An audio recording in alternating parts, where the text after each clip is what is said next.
আমরা আমাদের পরের পারফর্মারকে ডাকতে চলেছি, এন্টারটেইন করবে আপনাদের প্রত্যেককে। আজকে মিরাক্কেলের জন্মদিন।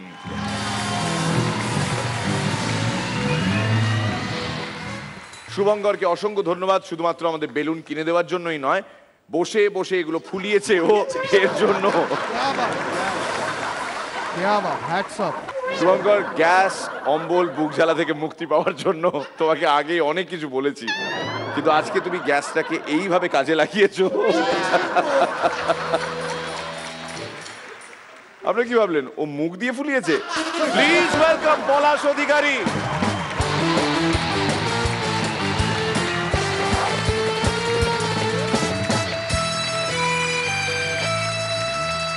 তাড়াতাড়ি রেডি হয়ে নে মা, তোকে দেখতে আজকে ছেলের বাড়ি থেকে ছেলে আসছে।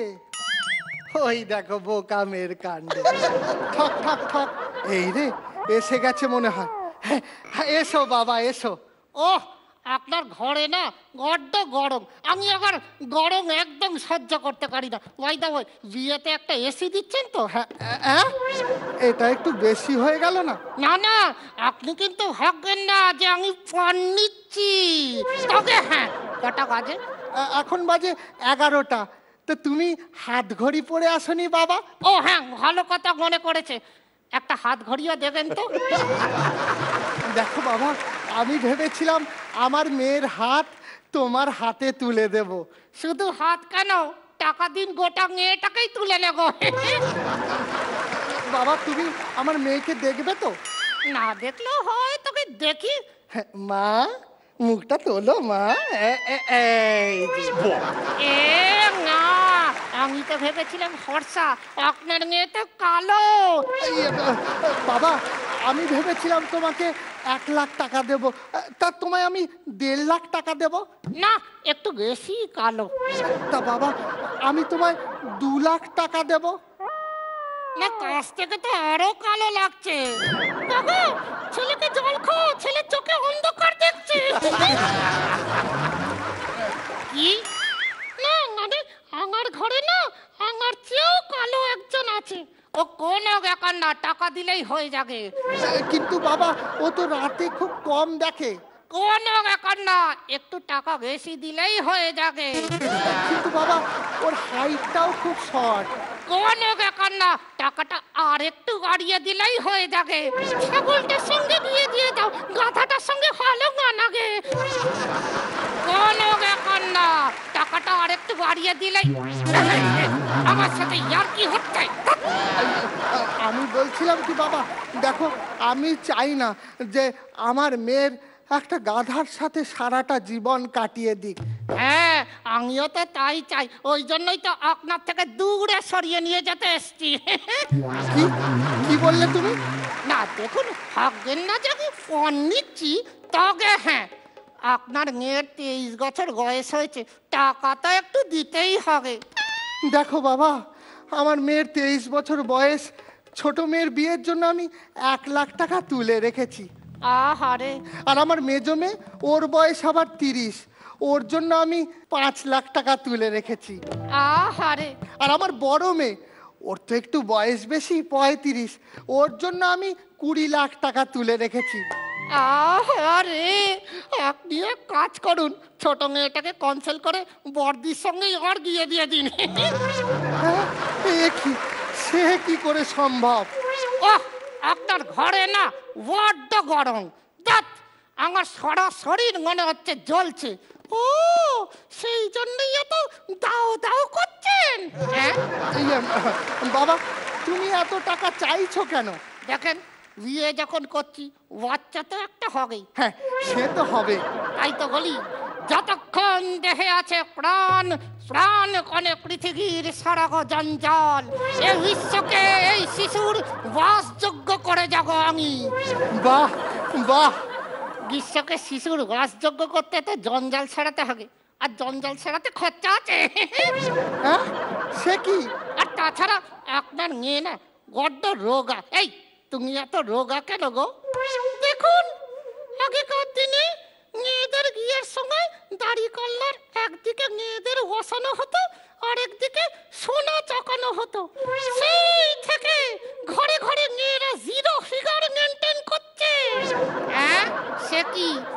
পনের ফিগারে 0 আর মেয়ের ফিগারে 0। টাকা তো দিতেই হবে। কাকা, এই ছেলের সঙ্গে আমি বিয়ে করবো না, এটা একটা ডাকাত। হ্যাঁ, আমারও তাই মনে হয়, এই ছেলে একটা ডাকাত, এর সঙ্গে তোর বিয়ে দেব না মা। আরেকবার হেগে দেখুন, সরকারি চাকুরে পাত্র খুঁজলেও পাবেন না। আমার কোনো দরকার নেই, আপনি দূর হয়ে যান। যা, মুখের ওপর দরজাটা বন্ধ করে দিল। দূর। বিয়ে করার ইচ্ছাতে মনাঙার রইল করে খিচকি আর গাড়িতে, কিন্তু মেয়ের বাবা শুনল না সেই ইচ্ছেটা, আঙারার জঙ্গাই সাজা হলো না। বিয়ে করার ইচ্ছেতে মনাঙার রইল করে খিচকি আর গাড়িতে, কিন্তু মেয়ের বাবা শুনল না সেই ইচ্ছেটা, আঙারার জঙ্গাই সাজা হলো না। নেকা।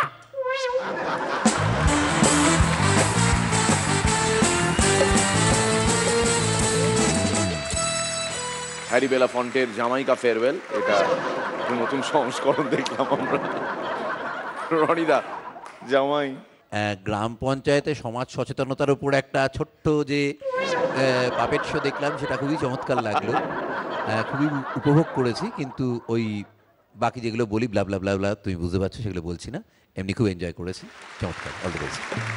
শ্রীলেখা, পণ চাওয়াটা যেরকম একটা অপরাধ, পণ দেওয়াটাও তো একটা অপরাধ। আজকে এই টুনির বাবা, তুমি অপূর্ব করলে অভিনয়টা, ওইরকম কন্যাদায়গ্রস্ত পিতার অভিনয়। আমি একটা বিয়ে বাড়িতে গেছিলাম, সেখানে বাবা মানে বাড়ির লোকজন ডিসপ্লে করেছে যে তারা মেয়েকে কি কি দিচ্ছে।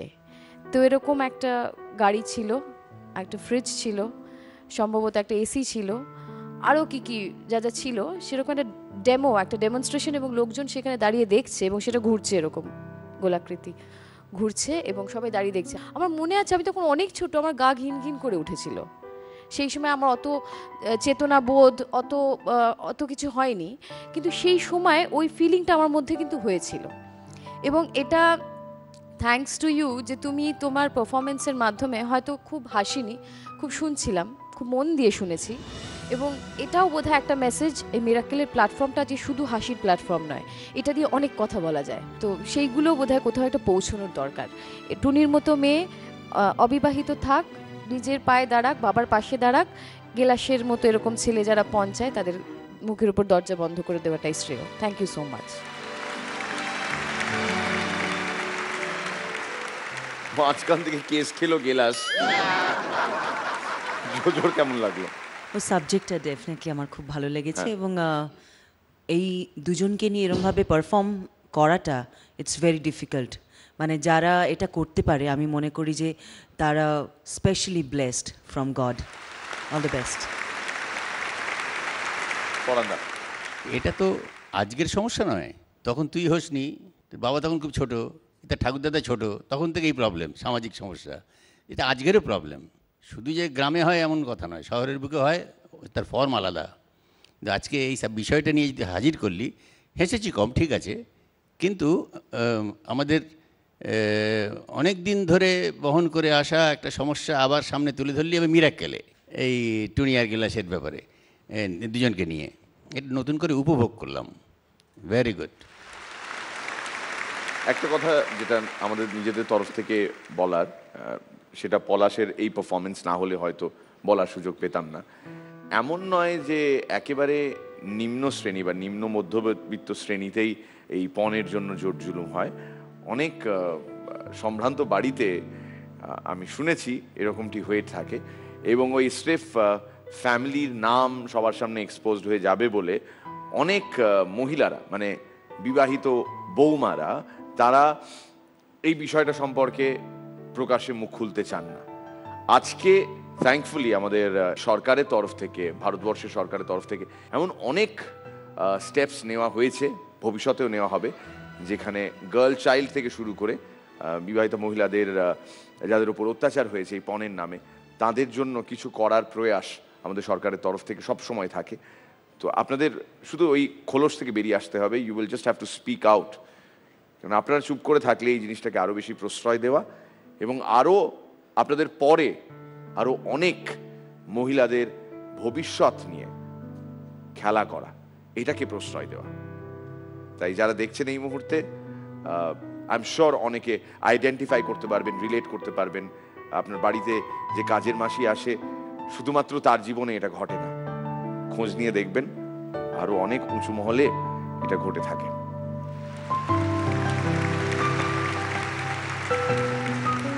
Thank you so much Palash.